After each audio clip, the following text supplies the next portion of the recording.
जी, धर्म प्रेमी सज्जनों तथा आर्य बंधुओं, आज मैं आपके समक्ष फिर से प्रस्तुत हुआ हूँ एक और नए विषय को नहीं, बल्कि मेरे उस्ताद पंडित महेंद्र पाल आर्य जी उर्फ मुफ्ती मौलाना महबूब अली दामत बरकातुहुमुल आलिया।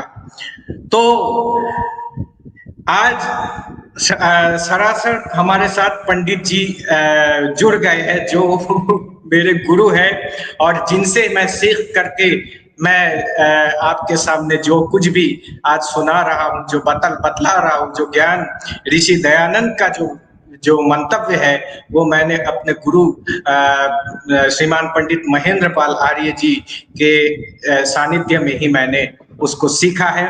तो मैं पंडित महेंद्र पाल आर्य, मेरे गुरुजी को मैं बहुत बहुत नमस्ते के साथ बहुत बहुत धन्यवाद देना चाहूंगा कि आज आप अपना कीमती समय निकाल करके आज हमें आपने अपना दर्शन दिए। और मैं तो बोलता ही रहता हूँ कि पंडित जी के सानिध्य में ही मुझे पता चला कि इस्लाम क्या है और वैदिक धर्म क्या है, और धर्म में तर्क की गुंजाइश होती है। धर्म तर्क ऋषि कहा गया है, तो धर्म को तर्क से ही जांचना चाहिए, ये बताया गया है। ये मेरे गुरु पंडित महेंद्र पाल आर्य जी के सानिध्य में मैंने ही सीखा। और हमारे साथ माननीय हमारे आर्य जी भी जुड़ गए हैं। मैं आपको बहुत बहुत धन्यवाद देना चाहूंगा। आपको बहुत बहुत नमस्ते के साथ मैं आपका भी बहुत बहुत स्वागत करता हूं। और मेरे गुरु भैया हमारे माननीय विप्लव आर्य जी भी हमारे साथ जुड़ गए हैं, मैं उनको भी स्वागत करता हूं और बहुत बहुत नमस्ते के साथ इस कार्यक्रम को नमस्ते जी। तो आज का कार्यक्रम आप जानते ही हैं, उधर थोड़ा इको हो रहा है मेरी तरफ से। हाँ, मेरी तरफ से ओके, ठीक है, मैं एक सेकंड, मैं इसको थोड़ा चेंज कर लेता हूं।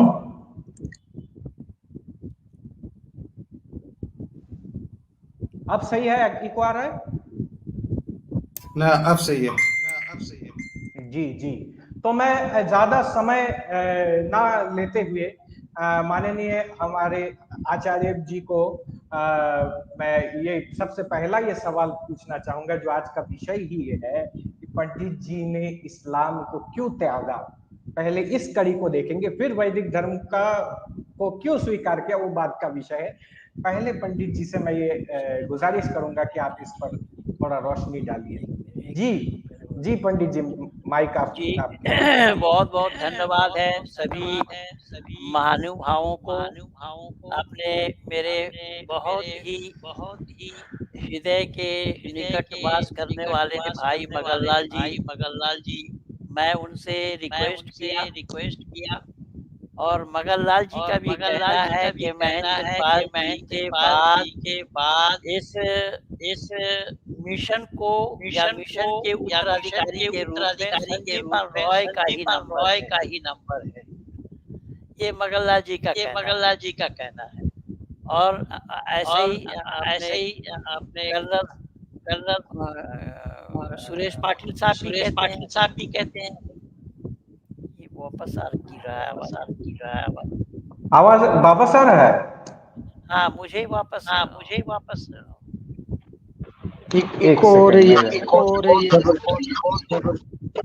अब सही है? एक बार आप बात की तो मैं समझ नहीं पाया। हाँ, अब ठीक है।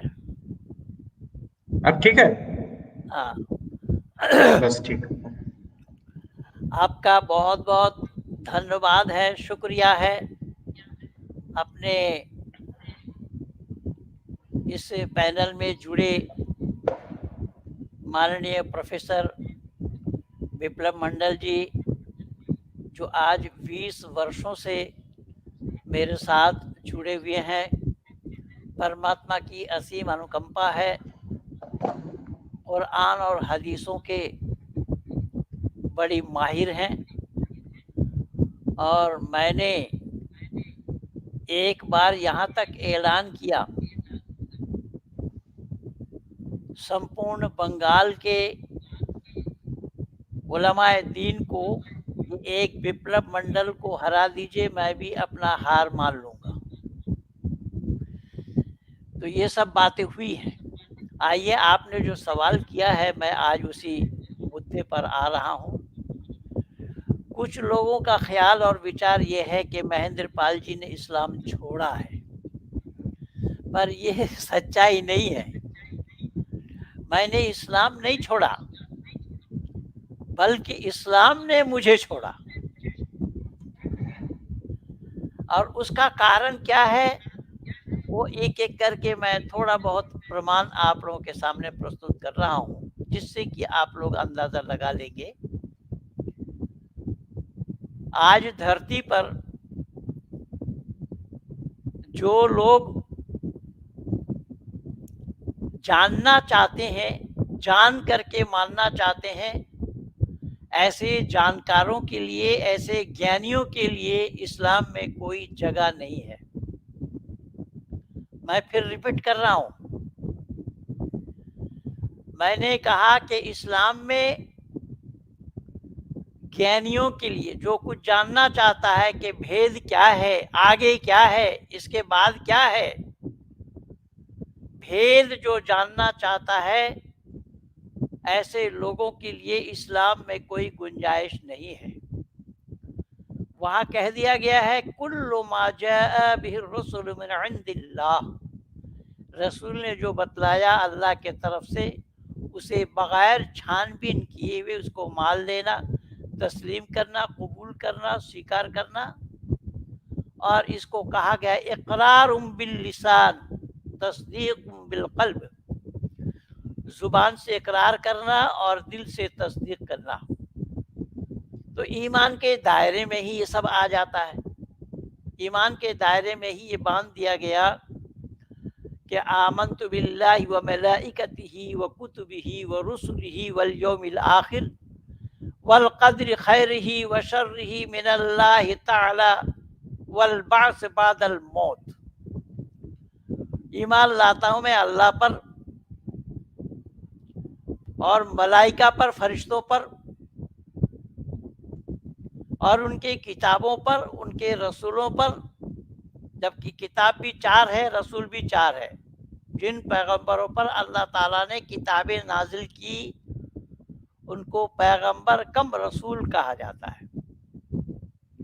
ऐसे रसूलों पर, वल यौमिल आखिर, और आखिरत के दिन पर। अच्छे बुरे का किस्मत को अल्लाह ने बनाया है। मौत के बाद जन्नत में और जहन्नुम में जाना है, इसको बगैर चूं चिरा किए हुए मान लेना, तस्लीम करना, कबूल करना, स्वीकार करने का नाम ईमान है। अब जो ईमान नहीं लाए हैं, तो ईमान का विलोप शब्द लगा सकते हैं आप। अब यहाँ मेरे मन में सवाल यह आया कि अल्लाह को मानना ये तो ठीक है, और मानव मात्र को चाहिए ईश्वर को मानना, ईश्वर के खुशनुदी को प्राप्त करना। लेकिन इस्लाम में सिर्फ अल्लाह को मानने से बात नहीं बनेगी। मेरा सवाल ये है कि वातिउल्लाह वातिउर रसूल, इताअत करो मेरी और मेरी रसूल की। कुल इन कुंतुम तुहिब्बूनल्लाह फत्तबिऊनी युहिब्बुकुमुल्लाहु व यगफिर लकुम ज़ुनूबकुम वल्लाहु गफूरुर रहीम। कुरान भरा पड़ा है। क्या अल्लाह को कोई पाना चाहता है तो अल्लाह के हबीब को पहले पाना पड़ेगा, उसके बगैर अल्लाह का पाया जाना संभव नहीं है। केवल इतना ही नहीं, अल्लाह ने यहाँ तक कहा कि वमै यब्तगी गैरल इस्लाम दीनन, यानी इस्लाम को छोड़कर किसी और दीन को मानते हो तो हमारे पास कोई गुंजाइश नहीं है। मैंने सवाल उठाया कि अल्लाह को मानना ये तो मानव का काम है, मानव के लिए ज़रूरी है। जो दुनिया बनाने वाला है उसको जाने, उसकी खुशनुदी को हासिल करे, उसकी इबादत करे खुशू और खुजू के साथ। लेकिन अल्लाह के साथ साथ रसूल को मानना ज़रूरी क्यों है? और रसूल के बगैर अल्लाह का पाया जाना संभव नहीं है। मेरे मन में ये सवाल आया। मैंने उलमाए दीन से, और ये मैं परमात्मा की असीम अनुकंपा बताऊंगा, मैं एक फोटो दिखाता हूँ हमारे एक सहपाठी का। पिछले दिन इनके ऊपर मैं वीडियो बनाया था। ये साहब हैं कारी फजलुर रहमान साहब। कारी फजलुर रहमान साहब,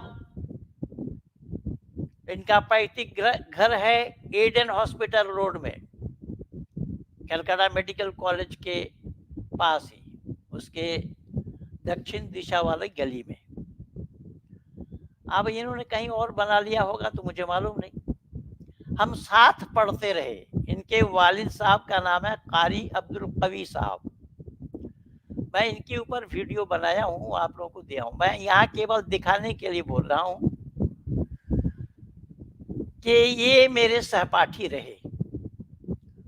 हमने साथ हिफ्ज किया। इनका छोटा भाई था एक, फजलुर रहमान जिनका नाम था, वो उस समय नाजरा पढ़ता था। इनकी एक बहन थी ताहिरा, वो भी हमारे साथ पढ़ती थी। हिफ्ज है, वो भी हिफ्ज किया है। और इनके चाचा के 6 लड़कियां थी जो हाफिज साहब के नाम से जाना जाता था, इमाम साहब के नाम से लोग पुकारते थे, जो खिदिरपुर में सोलाना मस्जिद है उसके इमाम थे। वहां पे मदरसा अजमतिया है। तो उनकी 6 बेटियां थी। 6 बेटियों में से 5 हाफिज है। वे सब हमारे सहपाठी थे। हम लोग सब एक साथ पढ़ते थे। और इसी कलकत्ता से लेकर के दिल्ली तक इस्लाम जगत के बड़े बड़े विद्वानों से, आलिमों से मेरा परिचय हुआ। मैं अपने विद्यार्थी काल में बहुत ही इंटेलिजेंट रहा। गृहस्थी में आए। गृहस्थी में आने के बाद भी जब मैं दिल्ली गया तो दिल्ली में जाने के बाद फिर मैंने दिल्ली से ही दिल्ली में रहकर अपनी पढ़ाई पूरी की। अल-फाज़िल मौलवी सेट इन अरबिक लैंग्वेज। मदरसा सहारनपुर, जो सहारनपुर में है मदरसा, उनके जो मोहतमिम थे मुजफ्फर हुसैन साहब, उनसे भी हमारा पिता पुत्र का संबंध रहा। कांदला में, कांदला मुजफ्फरनगर जिला में पड़ता है, किराना के पास है। पहले कांदला, उसके बाद किराना है। मौलाना इफ्तिखार हुसैन साहब थे। ये जो निज़ामुद्दीन मरकज वाले हैं, अब तो मौलाना साद का अता पता नहीं लग रहा है। कोविड के बाद से अपने अजीत डोभाल जी जब उनके यहाँ गए, उसके बाद से उनका कोई आता पता नहीं। जबकि कोविड के समय में बहुत उजम मचा रहे थे कि यहाँ मस्जिद में आओ, किसी को कोई बीमारी नहीं होगी, क्या होगा क्या होगा, ये सब। खैर, तो कांदला के मौलाना इफ्तिखार साहब इन्हीं परिवार के थे। मैं दारुल उलूम देवबंद के ही मोतकद से मैं ताल्लुक़ रखा। मैंने एक दिन ये बोला भी मौलाना अरशद मदनी साहब को कि मैं आपका ही शागिर्द हूँ। तो अब याद नहीं होगा उन लोगों को। खैर, तो मैंने इस तरीके से 25 जगह मुस्लिम इंस्टीट्यूटों में जो मेरे मन में बात आई, सवाल आया, उन सवालों को लिख करके भेजा। और उसके ऊपर में लिखा, उन्जुर इला मा क़ाल वला तंजुर इला मन क़ाला। मैं कौन कह रहा हूं, मुझे न देखे मैं क्या कह रहा हूं, उस पर विचार करें। मैंने 25 जगह रिप्लाई के साथ सवाल भेजा। 7 जगह से मुझे उत्तर मिला। सवाल का उत्तर नहीं था, सवाल का जवाब नहीं था, टरकाव वाला जवाब था। मौलाना आप इस काबिल नहीं कि सवाल का जवाब दिया जाए, किसी ने लिखा आप ईमान से हाथ धो बैठे हैं, किसी ने लिखा आप इस्लाम से खारिज हो गए हैं। जिसके मन में जो आया वो वही बोला, और यहाँ तक लिखा कि सभी सवालों को लेकर के आ जाइए, एक दिन में जवाब दे देंगे। लिखित जवाब तो नहीं दे पाए, बुला करके जवाब दे देंगे। इससे अंदाजा लगा सकते हैं कि वो क्या कहना चाहते थे। तो मेरे इन सवालों को जब मैं इस्लाम जगत के आलिमों के पास रखा, उलमाए दीन के पास रखा, मुहद्दिसीनों के सामने रखा, और शेखुल हदीसों के सामने रखा, तो तसल्ली बख्श उत्तर मुझे ना देकर मुझे ही ये बताया गया है कि तुम ईमान से हाथ धो बैठे हो।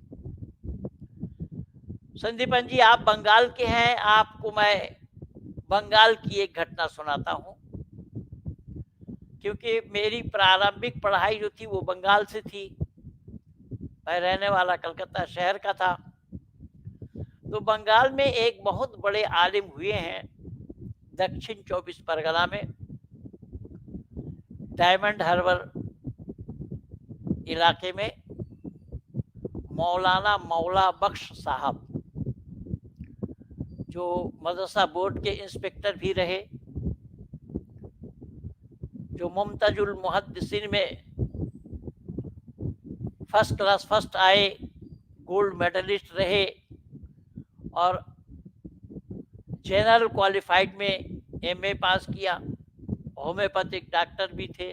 खैर, तो मैंने अपने मित्र को एक सवाल लिख करके भेजा, जो 7 भाई जो लोग आलिम है, आकड़ा मदरसा में पढ़ाते, तैयब नाम था उसका, हमारा सहपाठी था जब मैं बंगाल में पढ़ा। तो उसके पास सैयद, उसके जो तैयब जी के छोटे भाई थे, तैयब जी से छोटे, वो 7 भाई हैं, और 6 मौलाना है। तो सवाल लिख करके भेजा, तो सवाल वो पहुंचते पहुंचते पहुंचते पहुंचते मौलाना मौला बख्श साहब के पास पहुंच गया। तो उस सवालनामा को देख करके उन्होंने, मेरे बड़े वाले जीजा जी, हम 2 बहन 1 भाई हैं, हमारे बड़े वाले जीजा जी भी उन्हीं के पास पढ़े हैं। तो उन्होंने, मौलाना साहब ने मेरे जीजा जी से कहा, याकूब ये क्या कहना चाहता है, देखो ये लिख करके आया है कागज पर, मैं मिलना चाहता हूं, मेरे पास भेज दो उसको। और वो इलाका मेरा ननसाल है। तो मैं एक दिन पहुंचा उस गांव में, रिश्ता में हमारा एक भांजा लगता है, उसको लिया, और दोनों साइकिल से हम लोग मौलाना साहब के नज़दीक पहुंचे। बड़ा फेमस जगह है नेट्रा, NETRA, डॉक्टर नील रतन सरकार के नाम से जो हॉस्पिटल है सियालदा में, डॉक्टर नील रतन सरकार का वो पैतृक स्थान है। तो उसी स्टेशन के पास ही मौलाना साहब अपना डिस्पेंसरी करते थे। तो मैंने जा करके सलाम किया, उन्होंने जवाब नहीं दिया, और हमारे और सहपाठी 3 उनके पास बैठे थे, वो खारिजी पढ़ाते थे, यानी दौराए हदीस करवाते थे। वो जो मुमताजुल मुहद्दिसीन, अल-फाजिल मौलवी, ऐसे लोगों को वो हदीसें पढ़ाते थे। तो हमारे सहपाठी वहां और बैठे थे 3। तो मैंने सलाम किया और मौलाना साहब ने जवाब नहीं दिया। बोले, तुमने ये जो सवाल किया है, तुम तो जवाब के लायक ही नहीं रहे। मैंने कहा, हुजूर आपने ही तो पढ़ाया है मुझे।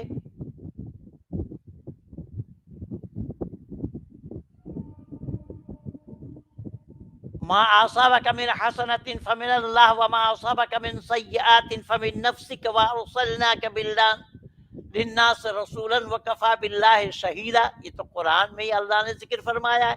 ऐ इंसान, तुझे जो कोई खुशहाली पेश आती है वो महज अल्लाह की तरफ से है, तुझे जो कोई बदहाली पेश आती है वो तेरे काम के सबब है, गोया अल्लाह काफ़ी है। मैंने कहा हुजूर, आप बता रहे हैं कि हम सलाम के जवाब के कायल नहीं? तो अल्लाह ने यहाँ फरमाया कि जो खुशहाल रहता है वो अल्लाह की मेहरबानी। तो इस समय मैं इतना खुशहाल हूं कि मैं आपको बयान नहीं कर सकता, और ये अल्लाह की मेहरबानी कुरान के अनुसार, अकॉर्डिंग टू कुरान। तो हुजूर आप ही बताइए कि मैं ठीक बोल रहा हूं या आप ठीक बोल रहे हैं? और फिर मैंने कहा कि अल फर्क़ु बैनल अब्द वल कुफ्र तर्कुस सलात, ये भी आपका ही पढ़ाया हुआ है कि काफिर में और ईमानदार में फर्क क्या है, कि जो नमाज पढ़ता है वो ईमानदार है, जो नमाज को तर्क करता है वो काफिर है। तो मैंने कहा कि हुजूर, मैं जिम्मेदारी से आपसे ये गुजारिश करूंगा कि आपका जो छोटा भाई है तैयब, वो कभी नमाज पढ़ते उसको मैंने नहीं देखा, और यह हदीस के मुताबिक अल फर्क़ु बैनल अब्द वल कुफ्र तर्कुस सलात, जो नमाज को तर्क करता है वो काफिर है। तो क्या आप अपने भाई तैयब को काफिर कह सकते हैं? चुप रहे, मेरे सवालों का एक भी जवाब नहीं दिया। और इसका गवाह मेरा एक भांजा, मनीरुल इस्लाम नाम है उसका, वो मौजूद था वहाँ, और जो सहपाठी हमारे थे 3 मौजूद थे वहाँ। जब कोई जवाब नहीं दिया तो अंत में वो कहने लगे, ठीक है तुम्हें खोजो, अल्लाह काना घोड़ा लैंगड़ा लूला अल्लाह की सेटा तुम्हें खोजो। बंगला भाषा में उन्होंने बोला कि ठीक है तुम ढूंढो, अल्लाह लंगड़ा है, लूला है, अंधा है, काना है, क्या है तुम ढूंढो, लेकिन सवालों का जवाब मुझे नहीं दिया। और इस तरीके से मुझे इस्लाम से निकलने के लिए मजबूर किया, या यूं कहिए निकाला गया। मैं स्वेच्छा से इस्लाम को नहीं छोड़ा, मैंने केवल सवाल उठाया, क्या फरमाते उलमाए दीन मसला ज़ैल के बारे में, या मसला ज़ैल में। उलमाए दीन से सवाल करना ही मुझसे गुनाह हो गया। मुझे क्या पता था कि उलमाए दीन के पास इसका जवाब नहीं है मेरे सवालों का। तो इसमें कई बातें हैं मरियम, इसमें आप देखेंगे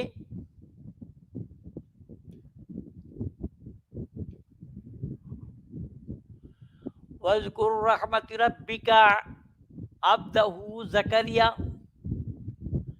ये आपके पालनहार की दया की चर्चा है। आप अपने भक्त ज़करिया, ये अपने रब से कह रहे हैं। ज़करिया एक पैगंबर थे, और ज़करिया, देखिए मेरे मन में जो कुरान पर सवाल आया, इस प्रकार के कई सवाल हैं कि ज़करिया ने अल्लाह से दरियाफ्त किया और अल्लाह से खुफिया तरीके से दुआ मांगा। खुफिया तरीका तो समझ रहे होंगे आप लोग, छुप छुप कर अल्लाह से दुआ मांगा। ज़करिया क्या बोला? क्या ऐ अल्लाह, ऐ मेरे पालनहार, मेरे घर में कोई संतान नहीं है, और दुनिया वालों को मैं ये जानकारी देना चाहता हूँ कि अल्लाह क्या है, अल्लाह क्या काम करते हैं, ज़रा गौर से सुनिए। और ये कलामुल्लाह है, जिसको अल्लाह की कलाम मानते हैं लोग। तो जकरिया ने कहा, मैं पूरा पढ़ करके नहीं सुना रहा हूँ, लंबा हो जाएगा। तो जकरिया ने अल्लाह से दुआ मांगी और अल्लाह से कहा कि अल्लाह, मेरे घर में कोई औलाद नहीं है, तो आप हमें एक फर्जंद दीजिए, एक औलाद दीजिए। और यहां तक कहा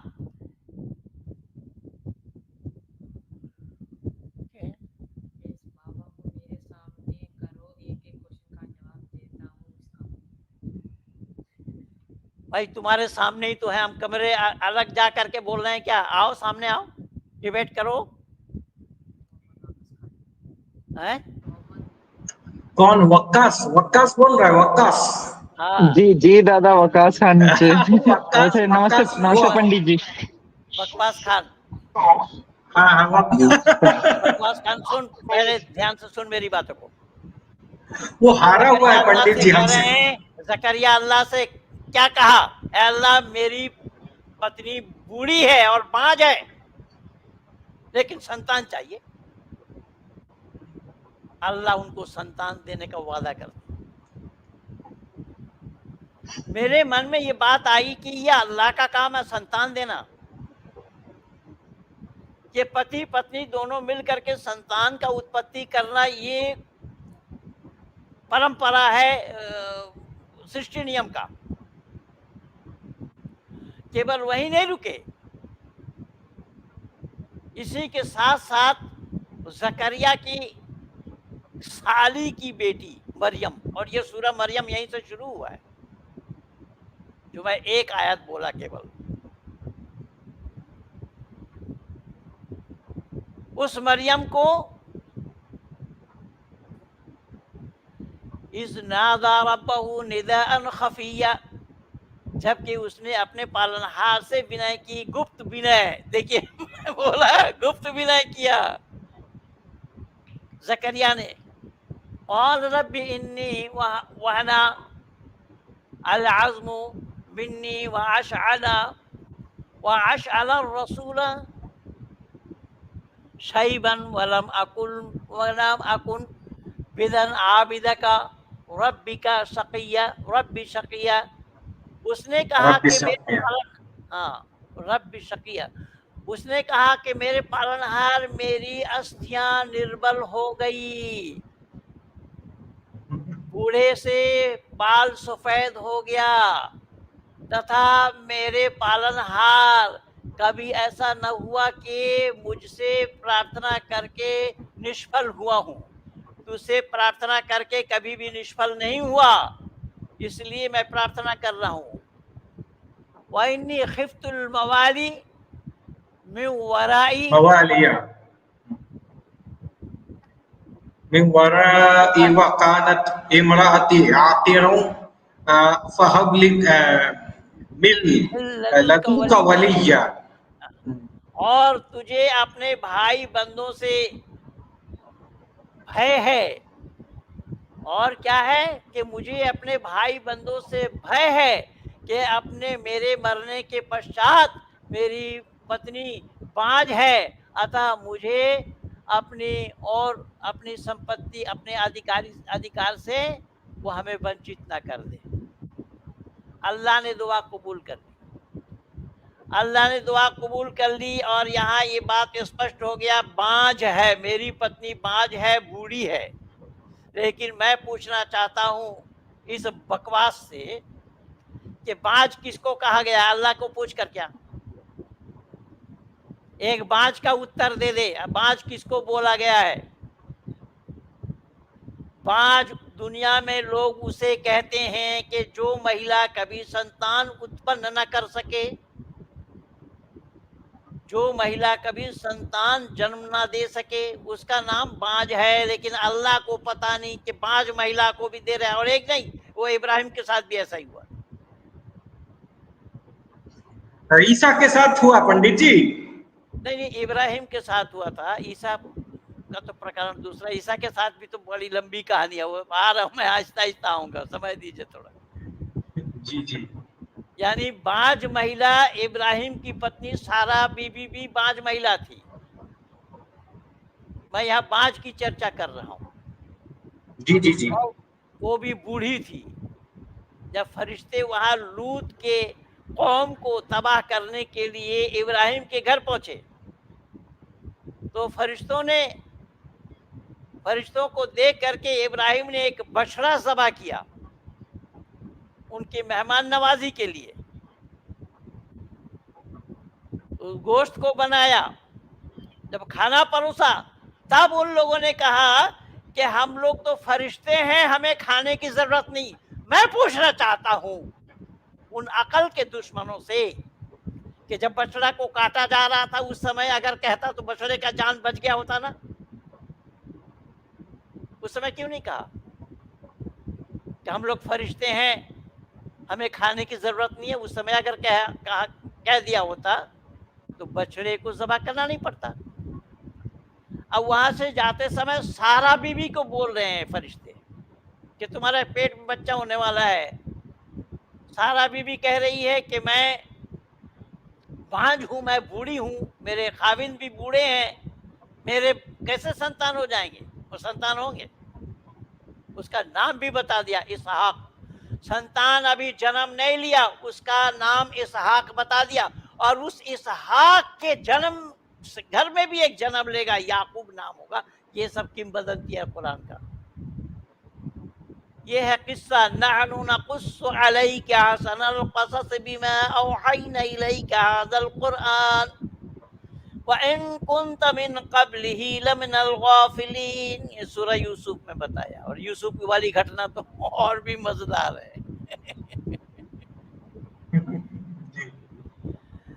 तो 111 आयतों में वहां क्या क्या किया है, क्या गुल खिलाया है, और ये सारा करामात अल्लाह का है, और ये कलाम है अल्लाह की। पर दुनिया वालों के मन में ये बात क्यों नहीं आती कि बाज उसको कहा जाता है कि जो महिला कभी संतान उत्पन्न न कर सके, उसका नाम बाज है। लेकिन जकरिया की पत्नी को अल्लाह संतान दे रहे हैं। और वहीं पर मरियम को भी कुमारी अवस्था में, अब देखिए कुमारी अवस्था में, वल्लती अहसनत फरजहा फनफखना फीहा मिन रूहिना वजअलनाहा वब्नाहा आयतल लिल आलमीन। अल्लाह ने मरियम के फुरूजा शब्द आया वहां पर। फुरूजा मैं अपने पुस्तक में देख सकूं, बेचारा ने जवाब देकर फंसाया। मैं अपने पुस्तक में फिगर उठा करके दिया हूं। बेचारे ने जवाब देकर फंसाया इस्लाम को। फुरूजहा का फिगर उठा करके दिया हूं डिक्शनरी से कि यहाँ क्या क्या बोला है। ये सारा प्रमाण पा जाएंगे इसमें।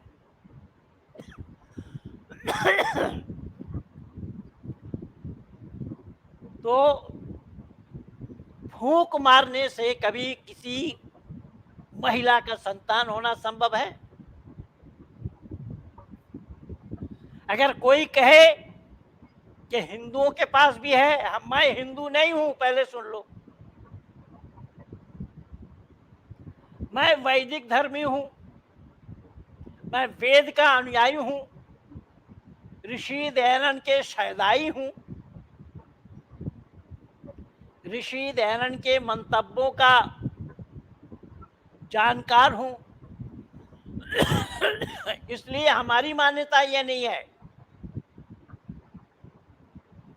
तो मरियम को संतान दे दिया, और वो संतान को पालने पोसने के लिए इसी जकरिया के घर में आए। वहां जकरिया मरियम के मौसा थे।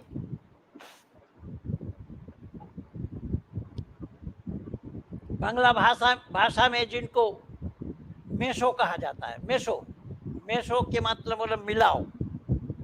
अब वो कह रहा है मैं मिलूंगा नहीं, फिर भी ये लोग कह रहे हैं मेशो, और कह रहे मैं मिलूंगा नहीं। और ये कहते जा रहे हैं मेशो। तो ये मौसा वो बांग्ला भाषा में बोला जाता है, वो मैं बोल दिया। जकरिया ने देखा कि मरियम के पास खाने का सामान है। जकरिया ने पूछा, है मरियम, तेरे पास ये खाना कैसे आया, कैसे कैसे कहां से मिला तुझे? अब मरियम बोल रही है, कुरान बोल रहा है कि अल्लाह ने आसमान से भेजा। मैं दुनिया वालों से पूछता हूं, क्या अल्लाह ताला का 5 स्टार होटल है या हयात होटल है, जो अभी 18 दलों के लोग मीटिंग करने गए थे मुंबई में? वहां भिंडी का दाम बताया जा रहा है कि भिंडी महंगी है, और भी लालू प्रसाद यादव, ये सब बधिर भाषा में दूरदर्शन में दिखाया गया है। भिंडी का भाव बता रहा है, और उस हयात होटल का बिल देख लीजिए। ये देश का भला करेगा। जी जी जी। तो कहने का तात्पर्य ये है कि अल्लाह ने केवल मरियम को ही खाना नहीं भेजा, खाना तो ईसा को भी भेजा है। ईसा के लोगों ने जब कहा, ये कुरान मौजूद है, ये कुरान मैं आज दिखा देता हूं, गुटका, पर वो खाने वाला गुटका मत समझिएगा, ये खाने वाला गुटका नहीं है, ये पढ़ने वाला गुटका है। पूरी कुरान है। और हमारी हिफ्ज करते समय इसे अमल में लाया जाता रहा। खैर, तो मैंने निवेदन किया कि ईसा को भी खाना भेजा। ईसा के लोगों ने जब कहा कि हमें भूख लगी, हमें खाना चाहिए, आप अल्लाह से दस्तरखान मंगवाओ, और ऊपर से आसमान से दस्तरखान लग करके खाना आया। ये बात अल्लाह की है, ये है कुरान की बातें। कुरान पर अगर कहीं सवाल मैं उठाया हूं, तो सवाल उठाने के लिए मेरे पास केवल एक ही हथियार है, जिसका नाम है सत्यार्थ प्रकाश। इसके मुसन्निफ महर्षि देव दयानंद हैं। ये सत्यार्थ प्रकाश उर्दू वाली अगर मुझे न मिली होती तो आप लोग भी मुझे नहीं पाते, मैं दावा के साथ कह रहा हूं, क्योंकि उस समय मैं हिंदी का हा नहीं जानता था। हिंदी मैं बचपन से पढ़ा ही नहीं था, उर्दू, अरबी, फारसी, बंगला, अंग्रेजी ये सब पढ़े। इसी उर्दू वाली सत्यार्थ प्रकाश पढ़ने के बाद, इसमें देखिए, ये 14 समुल्लास में फुट नोट में कुरान की हूबहू आयतें दी हुई है। मेरे दिमाग में इन्होंने सवाल पैदा किया, और इसको पढ़ने के बाद ही मैं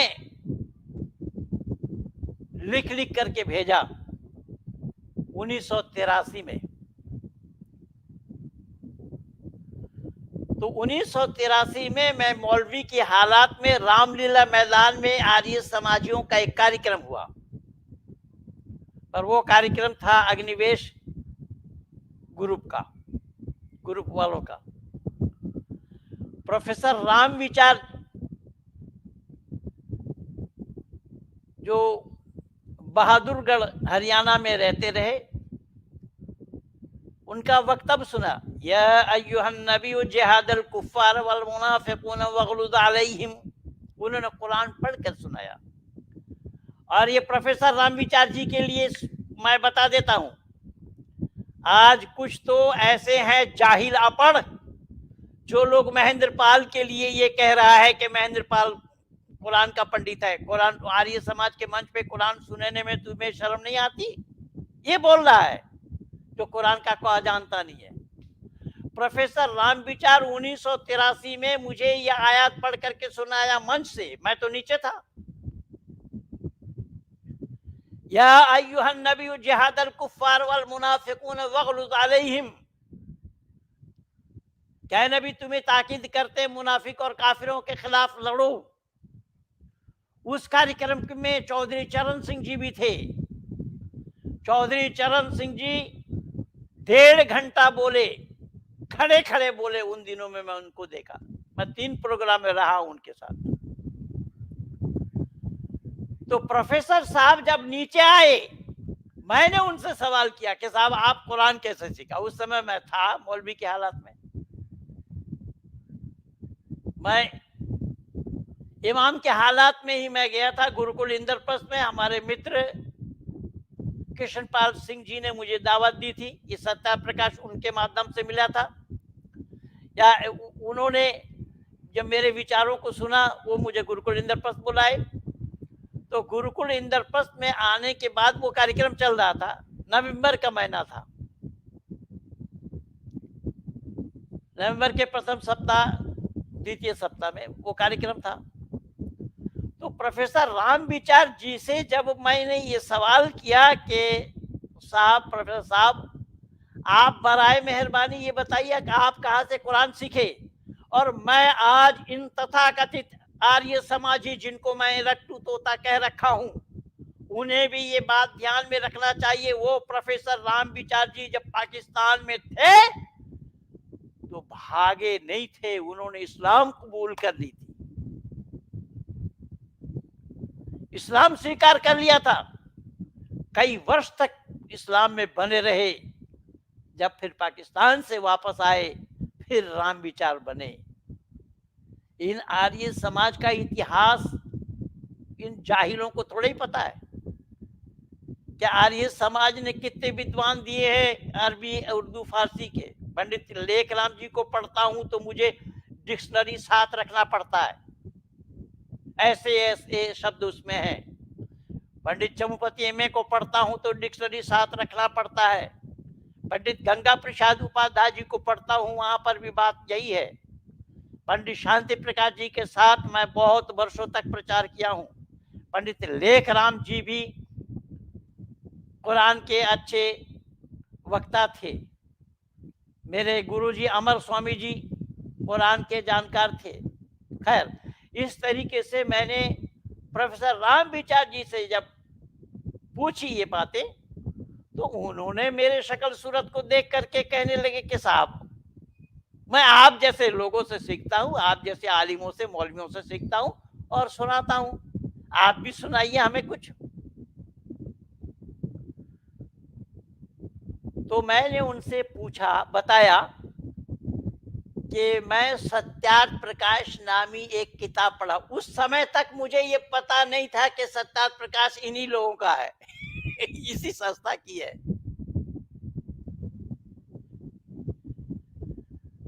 मैंने कहा कि सत्यार्थ प्रकाश मैं पढ़ा हूं और उसमें मेरे मन में कुछ सवाल आ रहे हैं उसको पढ़ने के बाद। तो उन्होंने बोला आप सही जगह पे पहुंच गए आज भी एक मुसलमान का फोन आया था मेरे पास, आज अभी लगा नहीं रहा हूं। वो भी कह रहा है कि मेरे सवाल दिमाग में आए और मैं भी चाहता हूं इस्लाम त्याग दूं। और ऐसे ही अनेक है, एक दो नहीं, ऐसे अनेक है। अनेक लोग मेरे साथ हैं जिन्होंने इस्लाम त्याग दिया है, मुझे सुन सुन करके तैयारी की अपनी।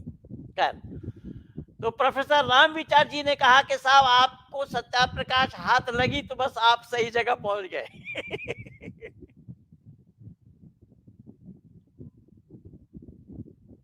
हमारी संस्था की वो किताब है। तो इस तरीके से मैं सत्यार्थ प्रकाश पढ़ने के बाद मैं उस गांव में होम्योपैथिक प्रैक्टिस भी करता था, बरवाला में। बरवाला बड़ी मस्जिद का मैं इमाम था। बरवाला बड़ी मस्जिद का इमाम, मेरा बहुत सारा प्रमाण आप लोगों ने भी देखा होगा। मैं समय समय पर आप लोगों को दिखाता रहता हूं।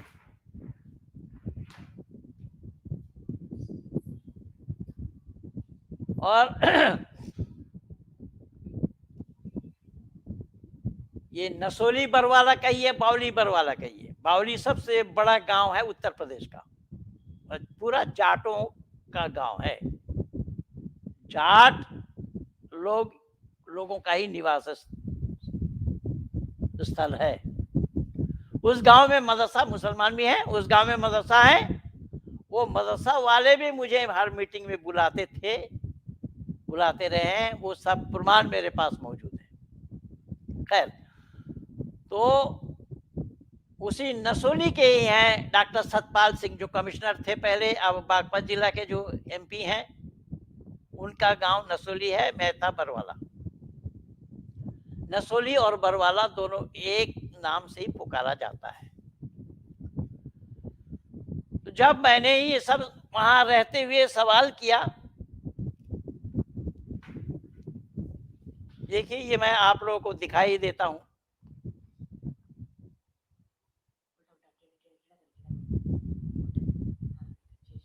इमाम बड़ी मस्जिद बरवाला, देख लीजिए संदीपन जी। इमाम जी बड़ी जी पंडित जी, मस्जिद, हाँ, बड़ी मस्जिद बरवाला। बरवाला, जिला बागपत। जी। एक दो नहीं, ऐसे कई पत्र आते रहे मेरे पास। जी ये जी देखिए, जी। ये थोड़ा साफ साफ लिखा है, इमाम बड़ी मस्जिद बरवाला, जिला जी जी। बागपत। ये सरकारी स्टैंप लगे हैं, ये स्टैंप मेरे घर के, आपके घर के नहीं है। जी जी, दिख रहा है। साथ ही साथ ये देखिए,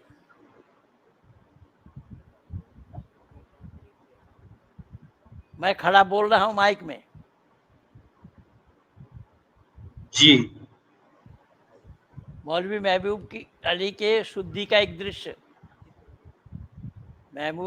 मौलवी महबूब की शुद्धि का एक दृश्य।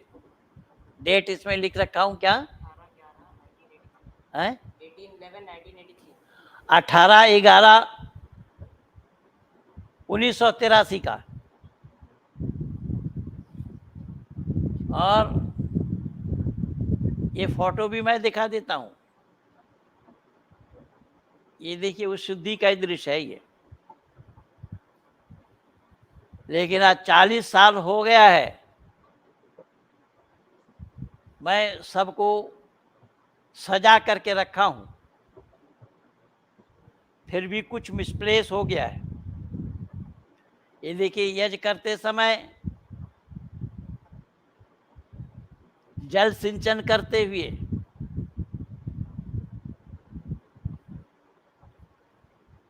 जल सिंचन करते हुए ये देख रहे हैं। यहाँ ये जो दाढ़ी वाला देख रहे हैं, इनका नाम है धर्मवीर जी, या अभी भी जीवित हैं। धर्मवीर जी नाम है इनका। ये राजस्थान बहरोड के रहने वाले हैं और हमारे गुरुकुल इंद्रप्रस्थ के ये मंत्री रहे। इन्होंने ये उर्दू वाली सत्यार्थ प्रकाश मुझे दी थी। साथ ही साथ एक और फोटो ये भी देखिए, ये उसी दृश्य का ही है, गुरुकुल इंद्रप्रस्थ का।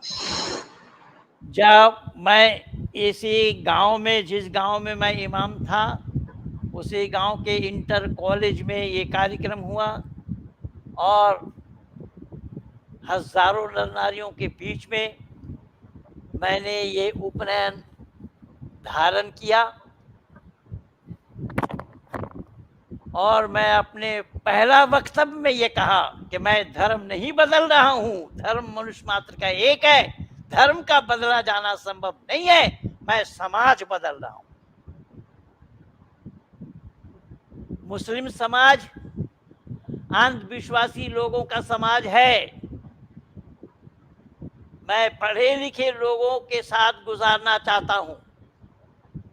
आर्य समाज में पढ़े लिखे लोगों के साथ गुजारना चाहता हूं। ये देखिए, इसके नीचे क्या लिखा है, नीचे वाला लाइन आप लोग पढ़ करके देखें।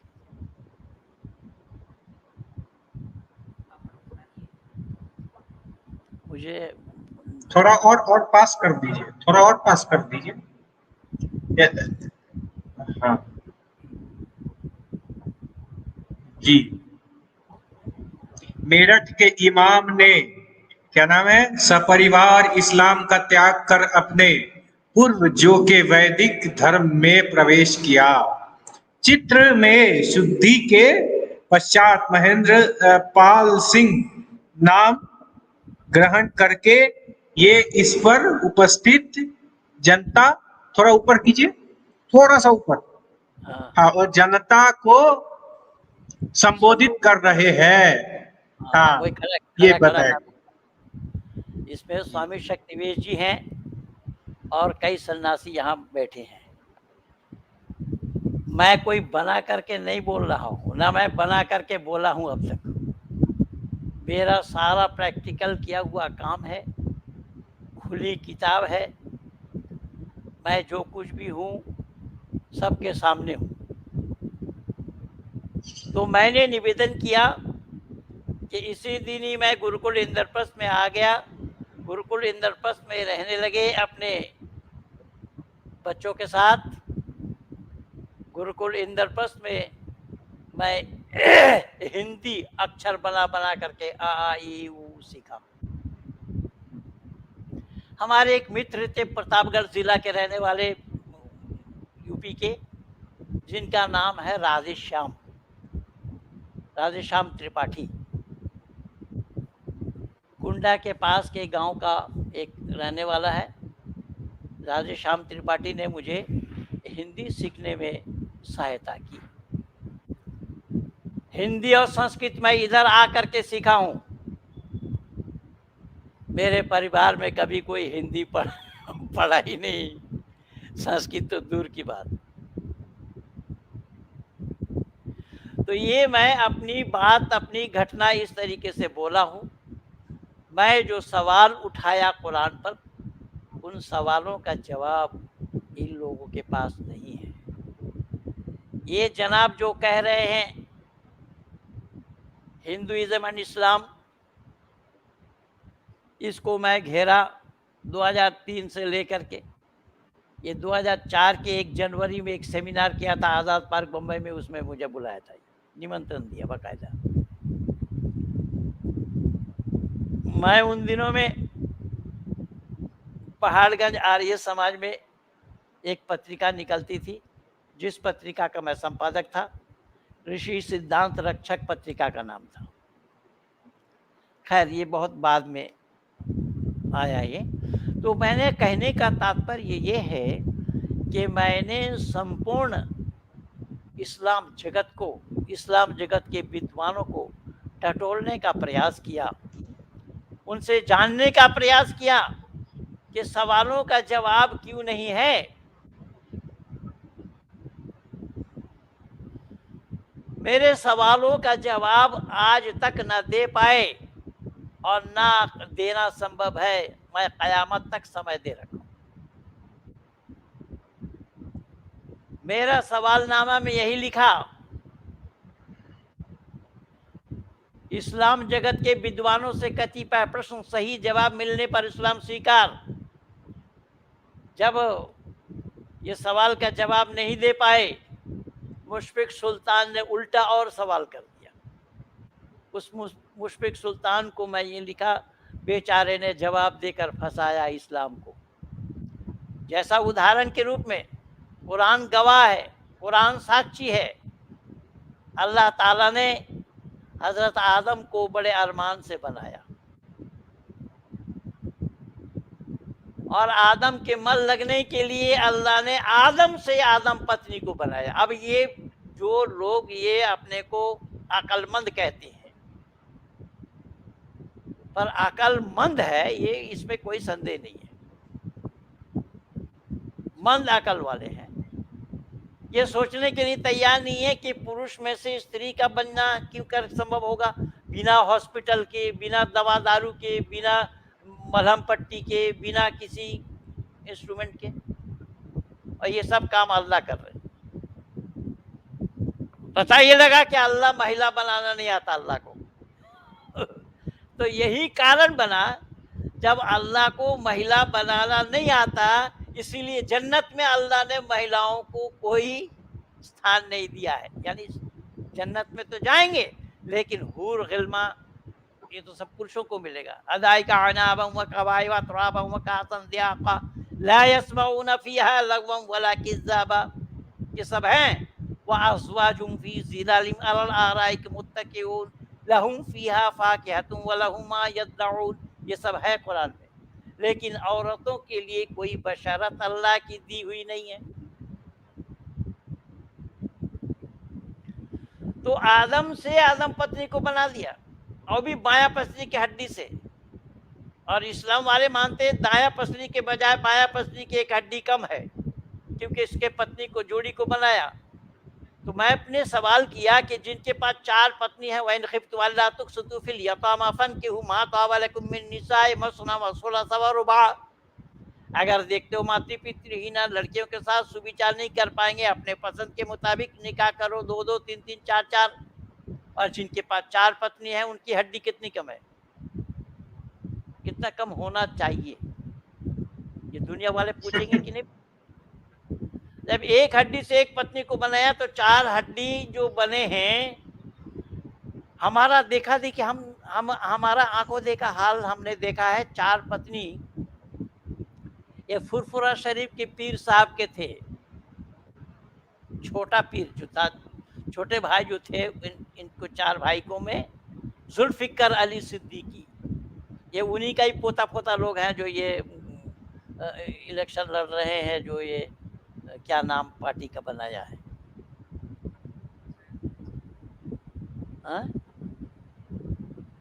खैर। तो उनकी 4 पत्नियां थीं। और उन दिनों में जब मैं समाज में था, उन दिनों में 40-42 बच्चे थे उनके। बाद में कहाँ तक कितने हुए पता नहीं। अब ये पूरी गांव बसाया उन्होंने।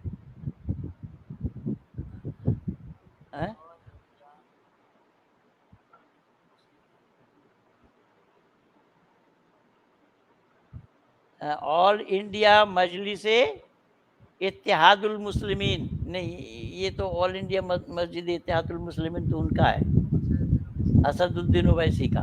खैर, किसी का ओवैसी हो चाहे ये वैसी हो, वैसी तो वैसी है, चाहे ये हो चाहे वो हो, इन लोगों के पास जवाब नहीं है।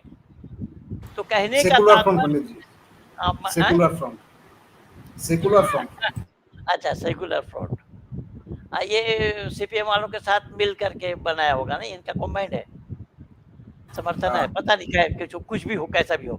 तो मैं बोल रहा हूँ कि मेरा आंखों देखा हाल मैं यहाँ देखा हूँ बंगाल में रहते हुए।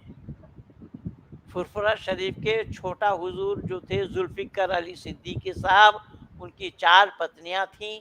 उन दिनों में 80 के दशक तक, क्योंकि 8 के दशक तक तो संपर्क रहा बंगाल से मेरा, और 80 से 83 तक वहाँ इमामत की मैंने। तो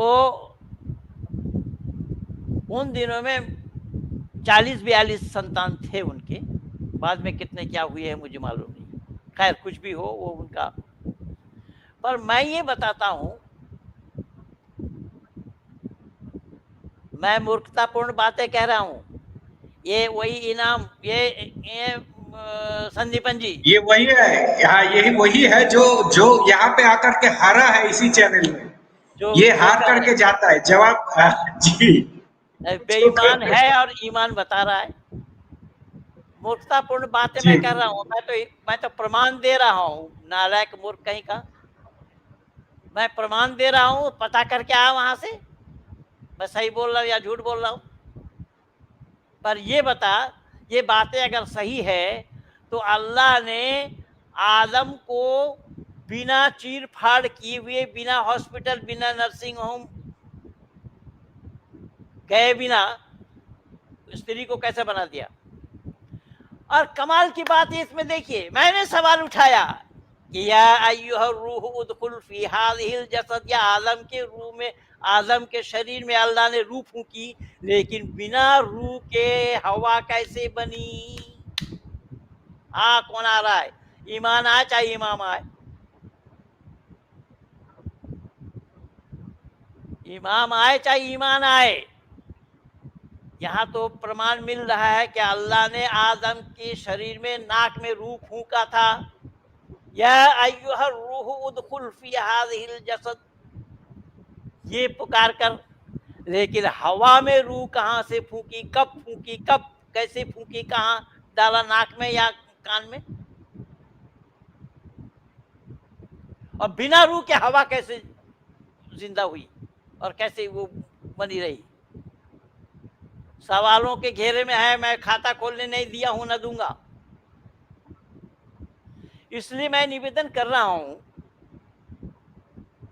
तो अल्लाह ने मना किया आदम को कि जन्नत में खूब घूमो फिरो, जाओ जहां मर्जी तहां खाओ पियो सब कुछ करो, लेकिन इस बगीचे के बीच में जो पेड़ लगा है उसका फल मत खाना।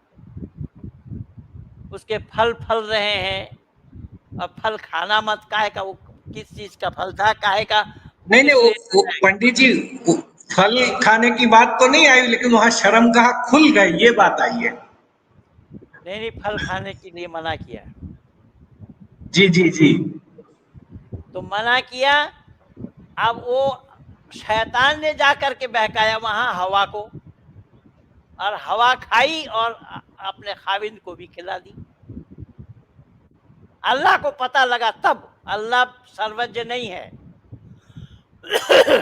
अल्लाह न सर्वज्ञ है न सर्वव्यापक है। आदम जब खा रहा था या हवा खा रही थी, उस समय अल्लाह को पता नहीं लगा। खाने के बाद जब पता लगा अल्लाह आए, तब वो उनको पता लगा कि नंगे हो गए, शर्म का दिखाई दिया, उसके बाद है। तो मैंने मुशफिक सुल्तान से पूछा कि अल्लाह ने आदम को मना किया, आदम को मना करने के बावजूद भी अल्लाह ने उस फल को खाया, क्या अल्लाह का हुक्म अदूली नहीं हुई? तो इसमें मुशफिक सुल्तान ने लिखा है, हाँ अल्लाह की हुक्म अदूली हुई है। आदम भटक गया था, चंद लम्हा के लिए आदम भटक गए थे। मैंने कहा कि बच्चों, चंद लम्हा ही सही पर भटक गए थे, इसका मतलब तुम भी भटके हुए हो, तुम भी लाइन से अलग हो गए। तुमने स्वीकार किया कि आदम की गलती थी, और आदम की गलती ही नहीं, यहाँ अनेक पैगंबरों ने और भी बोला है कि ये आदम के गलती से जन्नत से निकाल दिया और दुनिया में इस तरीके से परेशान होना पड़ा, आदि जो कुछ भी है। तो मेरा कहने का मकसद और उद्देश्य ये है कि सवाल पूछा जाना गुंजाइश नहीं है, सवाल पूछने की गुंजाइश नहीं है, सवाल किया जाना संभव नहीं है। तभी तो मैं कारी फजलुर रहमान को बोला था उस दिन, उसका वीडियो जो यूसुफ के लिए सुना रहे थे, दास्तान यूसुफ, मैं वहां सवाल उठाया था कि यूसुफ अल्लाह का पैगंबर, याकूब अल्लाह का पैगंबर था, एक पत्नी से लाया, और राहिल दो पत्नियां थी, मामा के लड़की, दोनों लड़की थी। उस समय दोनों बहनों को इकट्ठा करना मना नहीं था, बाद में हराम हुआ है, पहले हराम नहीं था। यानी अल्लाह अपना कानून बदलते हैं। 1 से 11 संतान और 1 से 2 संतान। जो 11 संतान हुए तो वो यूसुफ से हसद करते थे, ईर्ष्या करते थे, यूसुफ को मारना चाहा। तो मैंने सवाल उठाया कि संतान बनाते समय याकूब वो दुआ पढ़ना भूल गए थे क्या? अल्लाहुम्मा आतिना वलदन सालिहन जन्निबनी शैतान व जन्निबनी बिशैतान मा रज़क़तना बिस्मिल्लाह। ये संतान बनाने से पहले ये दुआ पढ़ना होता है अकॉर्डिंग टू इस्लाम। तो अल्लाह के पैगंबर, अल्लाह के नबी हजरत याकूब अलैहिस्सलाम ये दुआ भूल गए थे क्या? जो 11 संतान सब गलत हुआ। वलदन स्वालिहन बोला जा रहा है, नेक अमल, स्वाले नेक अमल करने वाले संतान हमें दे। तो ये अगर मांगते होते तो नेक अमल करने वाले संतान देते। जैसे यहाँ 5 महिलाओं को संतान दे रहे अल्लाह, जकरिया के कहने पर बूढ़ा अवस्था में शरीर बोदा हो गया, शरीर अचल हो गया, शरीर में शक्ति नहीं है। यही हाल इब्राहिम का भी था, तो इसके बावजूद भी संतान हो रहे उनके घर। तो फिर अल्लाह सवालों के घेरे में है कि नहीं है? तो यही सवाल पूछने पर ये कहते हैं कि इस्लाम में कोई गुंजाइश नहीं है। जाओ भाई। लेकिन आज जो बाढ़ आई हुई है एक्स मुस्लिमों की, जो एक्स मुस्लिम भाई जितने भी हैं वो केवल नास्तिक बना रहे हैं, उनको सच्चाई से कोई मतलब नहीं है, सच्चाई से वो कोसों दूर है। कईयों को मैं सुनता हूँ वो बोल रहे हैं कि मैं कोई धर्म नहीं मानता। भाई धर्म कैसा तू नहीं मानता? माँ को माँ कहता है या नहीं? तो माँ को माँ कहना धर्म है या अधर्म? धर्म क्या है? धर्म किसको कहा गया पहले जान, फिर उसके बाद बता के मैं धर्म नहीं मानता। जो ये लोग कह रहे हैं कि राजनीति से धर्म को अलग रखना चाहिए, तो क्या ये सब राजनेता अपने पत्नी को माँ कहते हैं? जब पत्नी को माँ कहते नहीं है तो फिर राजनीति में हो चाहे घर में हो, सब जगह ये लागू हो रहा है। फिर राजनीति से धर्म को अलग कहाँ रखा गया है, कहाँ रखा जा रहा है? ये सब बेकार और फजूल की बातें हैं। इसलिए मैंने निवेदन किया कि बहुत विडंबना है। आज मेरे किए हुए काम में आप देखेंगे कि जो कुछ भी जैसा भी हो रहा है, मैं बुद्धिस्टों के ऊपर अगर काम ना करता होता, आज जो लोग डींग हाँक रहे हैं कि डरो मत मैं जीवित हूँ, डरो मत मैं जीवित हूँ, बुद्धिस्टों के ऊपर जितना मैं काम किया हूँ, इन सब काम के करने से बुद्धिस्टों ने मुझे खरीदना चाहा और उन्होंने साफ बोला है कि हमारे बड़े अधिकारियों ने आपकी ये रेट लगाई है 50,000 करोड़। बुद्धिस्टों के बोलने से, बुद्धिस्टों पर बोलने से, तो फिर आज ये कहना क्यों और कैसा सार्थक हो रहा है कि बौद्ध लोग वेद के खिलाफ बोल रहे हैं, कोई और खिलाफ बोल रहे हैं, और उस समय जब खिलाफ बोले थे तब तो मैं काम करके दिया। फिर ये कहना कहाँ तक सही है, डरो मत। लेकिन एक बात मैं आज और भी बताना चाहूँगा, और वो मैं बात ये बताना चाहूँगा, आप सारे प्रबुद्ध वर्ग के लोग मेरे वक्तव्य को सुनने के लिए बैठे हैं, जुड़े हैं, कि भारत एक ऐसा देश है कि भारतवर्ष में बोलने की आज़ादी, अभिव्यक्ति की आज़ादी सबको मिली हुई है। अगर भारत सरकार अभिव्यक्ति की आज़ादी सबको दिया हुआ है, तो फिर एक्स मुस्लिमों को मुसलमान मार क्यों रहे हैं, उन पर सजा कौन लागू करेगा? भारत सरकार को नहीं चाहिए कि उन्हें कैद करे, उन्हें फांसी पर लटकाए? हम तो अपनी बात कर रहे हैं, और है दम है तो सवालों का जवाब दे। इसीलिए मैं कई बार बोला हूं, भारत सरकार को चाहिए कि कुरान और बाइबल पर चर्चा हो कि ईश्वरीय ग्रंथ इसमें कौन सा है। जैसा कुरान है वैसा ही बाइबल है। मैं बाइबल को बोला नहीं, लेकिन बाइबल इससे और बढ़ करके है। अंधविश्वास की गुंजाइश बाइबल में है। लेकिन मैं ये निवेदन कर रहा हूं, ये जो बाइबल में धर्मशास्त्र है, इसमें एक एक लाइन में आप देखेंगे जैसा क्विंटल क्विंटल गांजा पी करके लिखा गया हो।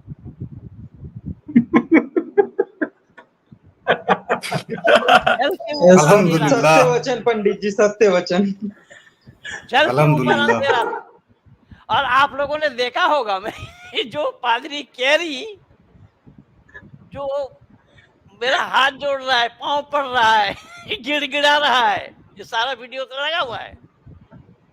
तो जो लोग आज कह रहे हैं कि डरो मत, तो ये सब काम कौन किया था, कब किया था?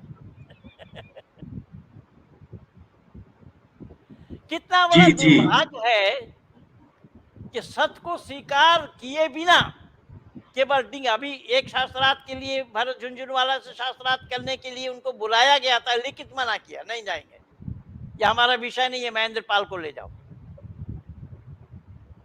फिर आज ये क्यों डिंग हाँका जा रहा है कि डरो मत, हम जिंदा हैं।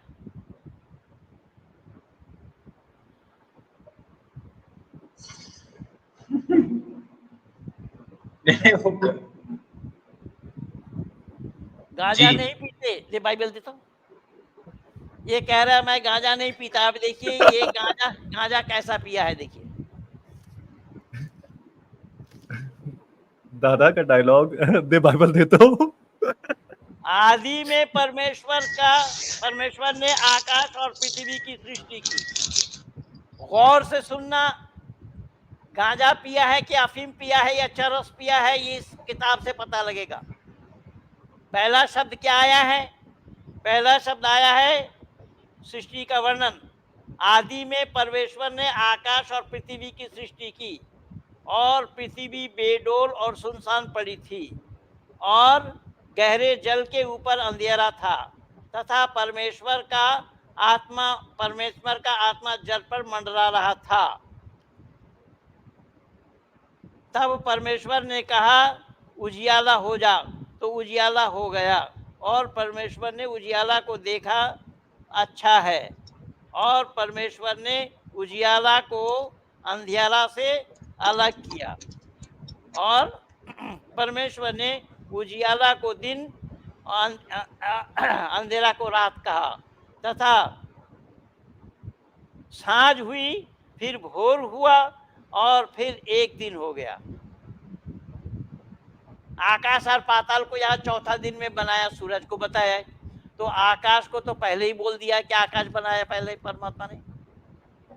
आकाश को बनाया किस चीज से गया था, जरा वो बोलो। गांजा पिया कि अफीम पिया है, अभी देखा जाएगा। तो इस तरीके से मैं दावा के साथ ये कह रहा हूं, जो आज पादरी गिड़गिड़ा रहा है मेरे सामने, आज पादरी हाथ जोड़ रहा है, पैर पड़ रहा है महेंद्र पाल को, और भारत से लेकर के वेटिकन सिटी तक न मालूम 36-37 पादरियों को मैं वैदिक धर्मी बना चुका हूं अब तक, और कितने ईसाई और मुसलमानों को मैं वैदिक धर्मी बना चुका हूं। ये सारा लेखा जोखा मेरे इंटरनेट पे ही लगा हुआ है, यूट्यूब में पा जाएंगे आप। मैं बना करके नहीं बोल रहा हूँ। जी जी जी जी पंडित जी, मैं कह रहा हूँ कि सारा खजाना मेरा डाला हुआ है, लगाया हुआ है। मैं निवेदन कर रहा हूँ कि भारत सरकार को चाहिए कि एक धर्म सांसद बुलाना, जिसमें ये डींग हाँकने वालों को ये बुलाया जाए कि भाई जरा आओ, इसको सिद्ध करो। और इसे लेकर के PIL डाला था वसीम रिजवी ने, उसके ऊपर उल्टा 50,000 रुपया जुर्माना कर दिया। अब सुप्रीम कोर्ट क्या जानेगा कुरान क्या है, बाइबल क्या है और वेद क्या है, सवाल ही नहीं है। तो कहने का तात्पर्य मेरा ये है कि इस तरीके से उल्टी गंगा बह रही है। जब बोलने की आज़ादी सबको मिली है, अभिव्यक्ति की आज़ादी मिली हुई है, सब लोग कह रहे हैं, तो ये जो बयान मैं दे रहा हूं, इस पर इस्लाम खुंदक क्यों खा रहे हैं? अगर खुंदक खा रहे हैं तो सामने आकर के जवाब दे, मैं अपने आप बैठ जाऊंगा। जवाब अगर मिल जाए तो मैं आपका, और जवाब ना देने की दशा में, ना दे पाने की दशा में आप मेरे सामने क्यों नहीं आ रहे? न मालूम कितना डिबेट अब तक मेरा हो चुका है। मौलाना फारूक खान, जो कि हिंदी का अनुवाद, कुरान का अनुवाद हिंदी में किया है, मौलाना फारूक खान 2004 के 1 अगस्त में खारी बावली आर्य समाज में जिसके साथ मेरा डिबेट हुआ, मैं 4 सवाल किया, एक का भी जवाब नहीं दे पाए। उस समय ये कहने वाले कहाँ थे? डरो मत। उस समय डरो मत कहने वाले कहाँ थे? अब्दुल्ला तारिक के साथ डिबेट, तारिक मुर्तजा के साथ 2007 के 7 मार्च में डिबेट जो कुरान और वेद को दोनों को एक बता रहा है। अब्दुल्ला तारिक के साथ मेरा डिबेट 2008 के 8 फरवरी में, उन दिनों में ये डरो मत कहाँ थे, डरो मत कहने वाले कहाँ थे, कोमा में थे या सो रहे थे।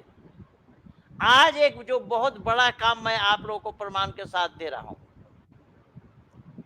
आप लोगों ने जरूर देखा होगा, ऐसा ही एक नहीं, ऐसे हजारों प्रमाण है मेरे पास। कर्नल सुरेश पाटिल साहब, कर्नल सुरेश पाटिल साहब आज मेरे साथ जुड़े हैं, उनका फोटो भी यहाँ लगा हुआ है। आना था, कोई कारणवश नहीं आ पाए। तो कर्नल सुरेश पाटिल साहब जाकिर नाइक को सुन सुन करके जाकिर नाइक की तरफ मुतासिर हो गए थे, इस्लाम कबूल करने जा रहे थे। जब उन्होंने मुझे देखा, मुझे सुना, तो फिर इस्लाम कबूल करने से बच गए। मैं पूछना चाहता हूं, जो ये कह रहे हैं कि डरो मत, एक काम तो बताओ, एक काम किया हो तो बताओ ना। जो आज ये बोल रहे हैं कि महेंद्रपाल कुरान के सिवा कुछ नहीं जानता है, जितना मैं जानता हूं उतना संदीपन रॉय को भी सिखा दिया हूं। संदीपन रॉय भी कुरान हो या वेद, जो काम मेरे द्वारा छिड़ा हुआ है, बंबई और गुजरात में मेरे द्वारा मेरी बनाई हुई एक टीम है, जिसमें भाई मगनलाल जी जिस टीम को चला रहे। अच्छा, एक चीज़ और आज आप लोगों को सुना रहा हूँ, जबकि मेरे देखने में कुछ दिक्कत हो रही है, फिर भी मैं पढ़ने का प्रयास करूँगा। रशीद एरन ने कहा, अच्छा, रशीद एरन से कहा गया कि यदि आप वेद का प्रमाण देना छोड़ दें और उसके स्थान में ये कह दिया करें कि परमात्मा ने मुझे ऐसा कहा है, तो लोगों को श्रद्धा अधिक होगी। अब ऋषि दयानंद इसके जवाब में क्या लिखते हैं, सुनिएगा। ऋषि का उत्तर सोने के अक्षरों में लिखे जाने योग्य है। वो हंसे और कहा, सत्य का प्रचार झूठ से करूं क्या।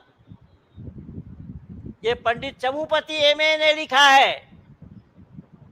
आज मेरे मित्र ने हमारे विचार को जब पेज में प्रचारित किया, तो हमारे क्या नाम है इनका, भरत सिंह राठी जी ने ये लिख करके दिया, यार ये विचार पंडित चमुपति एमए के हैं। झूठ के साथ सच समझौता किया है कभी, और झूठ के साथ सच का समझौता करना कभी भी संभव नहीं है। इसीलिए मेरे शब्दकोश में समझौता शब्द ही नहीं रखा हूं मैं।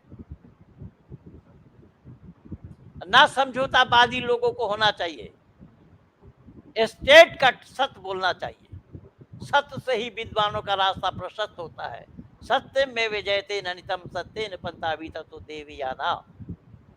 हमारे भाई मगनलाल जी, जो मेरी बनाई हुई टीम है, जो चला रहे हैं, भाई मगनलाल जी का ये नंबर देख लीजिए, 7666777443। जिनको वैदिक साहित्य मंगवानी हो, जिनको वैदिक साहित्य चाहिए, इस मोबाइल नंबर पे फ़ोन करिए, अपना एड्रेस पिन कोड सहित लिखिए। हम डाक खर्च अपने तरफ से लगाकर आपको वैदिक साहित्य भेज देंगे आपके घर पे। तो कहने का तात्पर्य मेरा ये है, आज का दिखाओ, आज का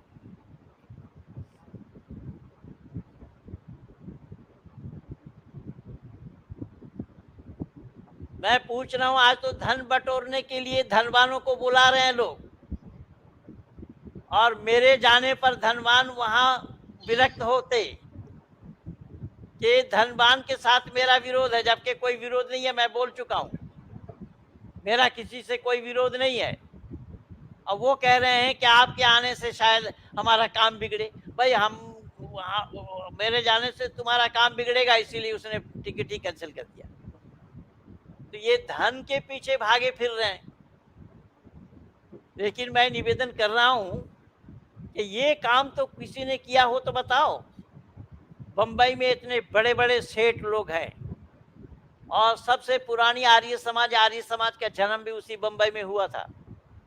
लेकिन किसी आर्य समाजी ने ये काम किया हो या कर रहे हो तो बताओ। लेकिन हमारा भाई मगनलाल जी बखूबी इस काम को अंजाम दे रहे हैं, चाहे वो महाराष्ट्र में हो या गुजरात में। संपूर्ण भारत भर में वैदिक साहित्य बांटा जा रहा है और हम दुनिया को वैदिक साहित्य के तरफ आकर्षित भी कर रहे हैं। कितनी शुद्धियां उस संस्था के माध्यम से हमने की है अब तक। इसलिए खैर मैं बोलता रहूंगा। जी बात लंबी हो जाएगी। जी जी जी जी माननीय, हाँ जी, माननीय हमारे साथ माननीय ये हमारे मगनलाल जी, माननीय मगनलाल जी भी अपना थोड़ा वक्तव्य रखे तो मैं उनको ऐड करता हूँ यहाँ पे। अच्छा, ये एक्स मुस्लिम दारा शिको जी मांग रहे थे उर्दू वाली सत्यार्थ प्रकाश, तो इस नंबर में आप कॉल कर लीजिए, ये 7666774443। एक्स मुस्लिम दारा शिको जी मांग रहे थे, तो आप इस नंबर में कॉल करेंगे तो आपको सत्यार्थ प्रकाश डाक खर्च सहित दे दिया जाएगा। आपको कुछ देने की आवश्यकता नहीं है। आप इस नंबर पे फोन करिए, मैं अभी बोला हूँ। आप अपना पूरा एड्रेस लिखिए पिन कोड सहित, और आपके एड्रेस पर ये सत्यार्थ प्रकाश, उर्दू वाली सत्यार्थ प्रकाश, हम बंगला वाली सत्यार्थ प्रकाश, कई भाषाओं में सत्यार्थ प्रकाश जो छपी है इस समय उपलब्ध है। हम हर एक सत्यार्थ प्रकाश लोगों को पहुंचाते हैं। हमारा ये काम देख करके, एक बात मैं आप लोगों को और याद दिला दूं, हमारा यह काम देख करके शिलीगुड़ी आर्य समाज के माननीय प्रधान राजकुमार आर्य जी ने बंगला वाली 100 सत्यार्थ प्रकाश मुझे दान दिया है, मेरा ये काम देख करके। इसलिए मैं पूछना चाहता हूं कि डरो मत। डर कहाँ थी? डर कौन रहे थे लोग? कौन लोग डर रहे थे जिनको डरने के लिए मना किया जा रहा है? क्या ये सब काम हुआ है? डर निडर बनाने वाले लोगों को, निडर बनाने वालों ने ये सारा काम करके दिखाया है क्या? मैं पूछना चाहता हूँ। इसलिए भाई मगनलाल जी से मैं भी विनती करूंगा कि 2 शब्द आप जरूर बोले। और मैं आपको रिक्वेस्ट किया था, मैं विशेष करके आपको लिख करके भेजा था कि आज संदीपन जी के चैनल में जा रहे हैं, विशेष कार्यक्रम है और आपको आना जरूरी है। जी जी जी बिल्कुल बिल्कुल। तो पहले तो अपनी चैनल में उपस्थित समस्त सदस्यों को मेरा सादर नमस्ते। नमस्ते जी। तो संदीपन जी ने हमें निवेदन किया, किंतु हम तो आए हैं आज संदीपन जी को सुनने को और विप्लव जी को सुनने के लिए। नहीं, हम तो बोलते ही रहते, हम तो यहाँ बोलते ही रहते। आप बोलिए। आर्य जी और महेंद्र पाल पीछा छोड़े तब तो बोले ये लोग।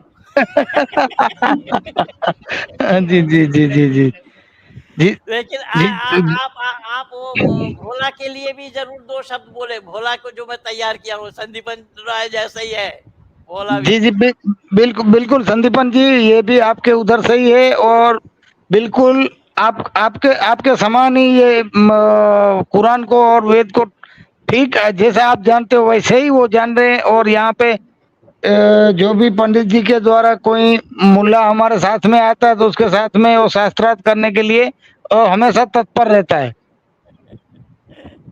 जी जी। और आपको और विप्लव जी को जनवरी में हमारा निवेदन है कि दोनों जन साथ में आएंगे तब भी ठीक है, और 2 में से 1 आएंगे तब भी हमको ठीक है। जी जी जी मैं कहूँगा दोनों को आने के लिए। जी जी जी जी जी जी बिल्कुल स्वागत है, बिल्कुल स्वागत है। और दूसरी जी बात है जी कि जी जब तक व्यक्ति वेद साहित्य को अर्थात के वेद और वेद अनुकूल ग्रंथों को नहीं पढ़ेंगे तब तक उसको सत्य असत्य का वो निर्णय नहीं कर पाएगा। अभी आपका प्रारंभ में आपने जो तर्क की बात की थी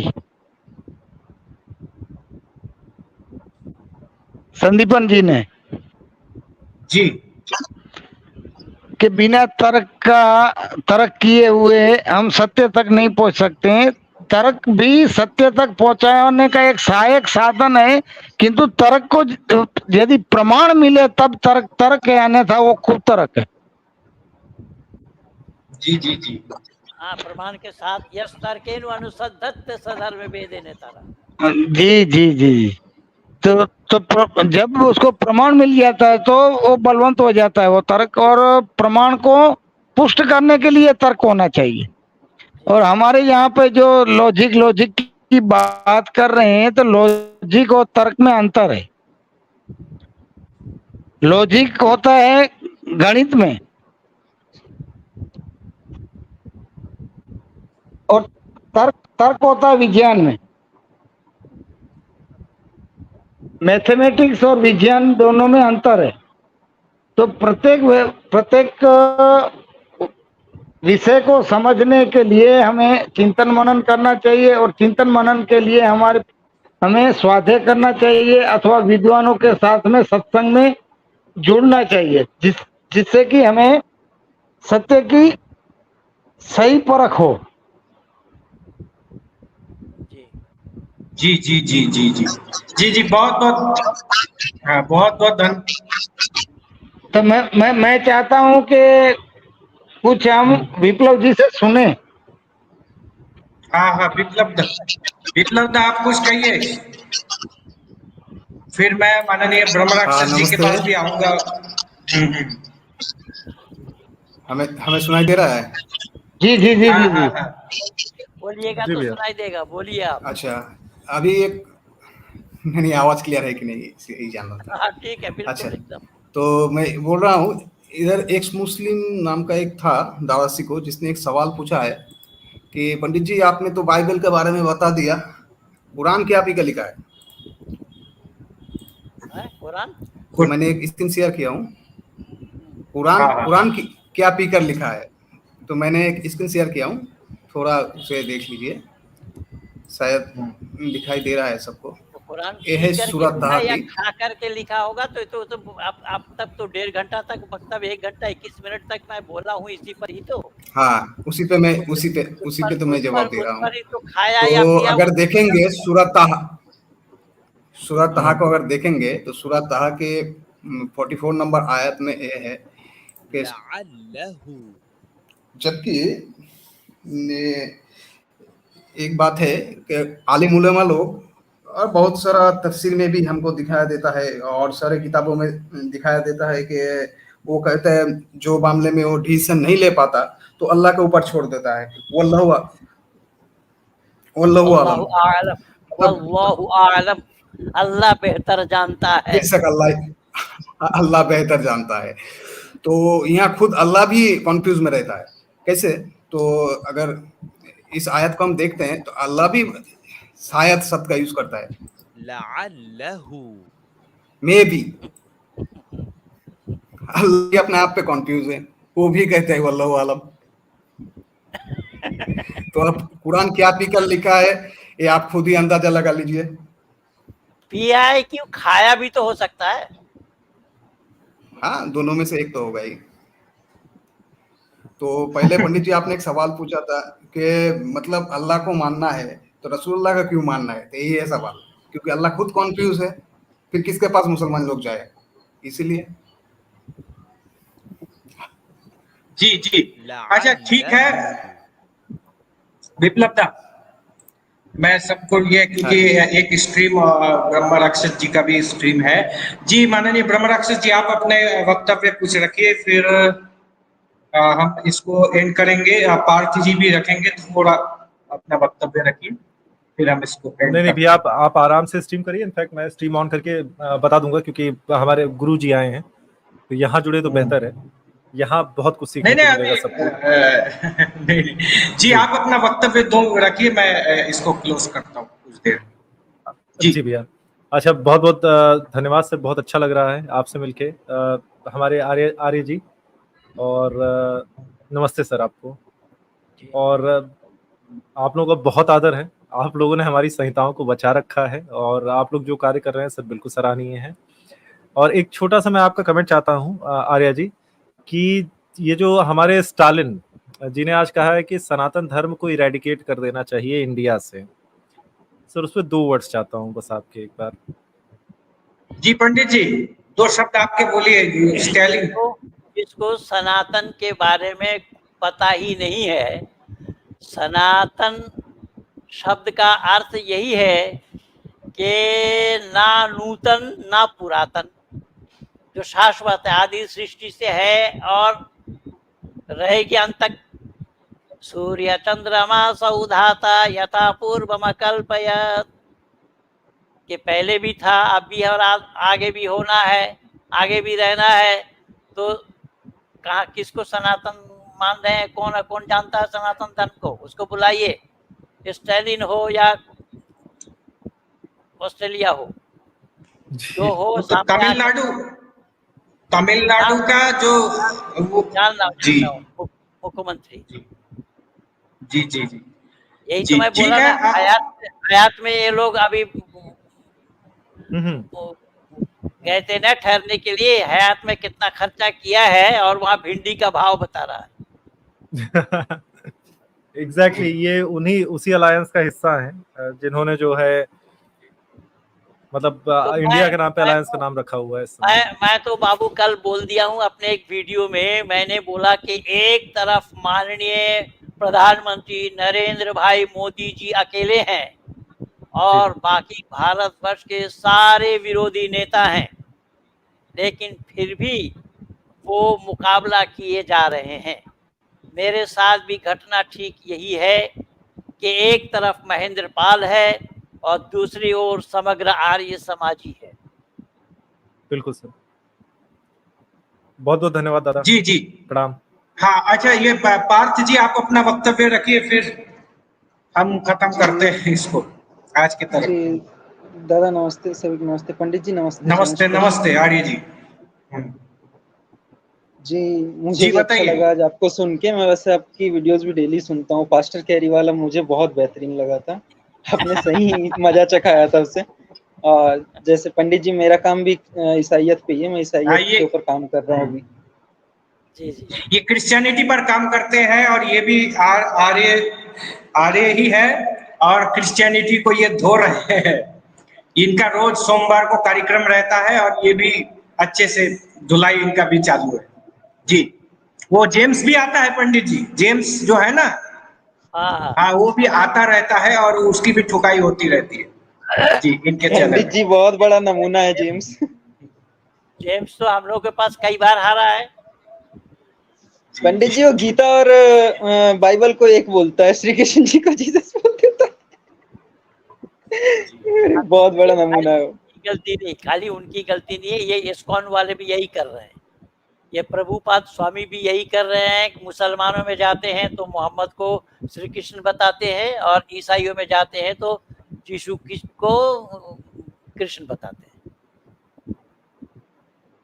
जी इस्कॉन वाले इन्हीं हिंदुओं के कारण ही तो हमारा सत्य सनातन वैदिक धर्म में सेंध लगाया जा रहा है। जी एक सच्ची बात मैं आप लोगों को और बता दूं, सभी जनों को। जी यस और नो बोलिए। मैं कह रहा हूं कि आप सभी लोगों को एक सच्ची बात और बताऊं, यस और नो बोलिए जल्दी से, मैं जवाब दूं। Yes sir. जी जी आप बताइए। तो ये भी आप लोगों को पता होना चाहिए कि हमारा संदीपन रॉय भी उन्हीं इस्कॉन वालों में ही था। पंडित जी ये तो ज्ञात है हमको, अभी भी कि संदीपन दादा अभी भी आके रजिस्टर्ड मेंबर। जी जी जी ठीक है पंडित जी, आज बहुत लंबा हो गया कार्यक्रम, आपका स्वास्थ्य भी है तो जी हमारा आंसू कई बार दिखा रहा पिताजी।